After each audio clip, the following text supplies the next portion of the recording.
scène de liesse dans les rues de Kingabwa, un quartier populaire de Kinshasa. Vendredi soir, ces militants sont venus accueillir l'opposant politique Jean-Marc Kabunda Kabund, tout juste libéré de la prison centrale de Makala après plus de 2 ans de détention.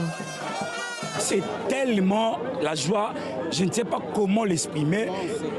Je vous dis que le peuple congolais attendait à mains ouvertes le président Jean-Marc Kabund. Parce que le président Jean-Marc Kabund, c'est lui qui détient la clé de la politique congolaise. Jean-Marc Kabunda Kabund est l'ancien chef du parti présidentiel, l'UDPS.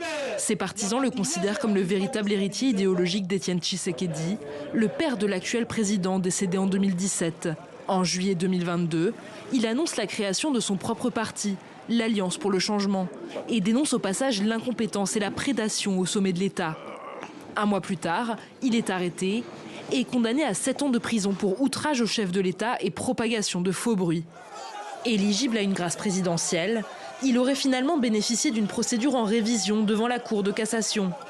Selon son avocat, il aurait été acquitté des charges à son encontre. Il a été libéré premièrement parce qu'il a été arrêté injustement. S'il a été libéré, c'est parce qu'ils ont compris qu'ils ont arrêté un innocent. Avant sa mort, le président Étienne Tshisekedi Omulumba, le père, il savait que Jean-Marc Kabunda Kabund était héros vivant. Même si vous vérifiez dans les images récentes, vous verrez qu'il lui appelait qu'il était héros parce qu'il a mené des actions concrètes face à un régime répressif de Kabila. Alors que la guerre fait rage dans l'est du pays, les militants espèrent que la libération de Jean-Marc Kabunda Kabund fera bouger les lignes, dans un contexte de déroute des forces congolaises face à la rébellion du M23.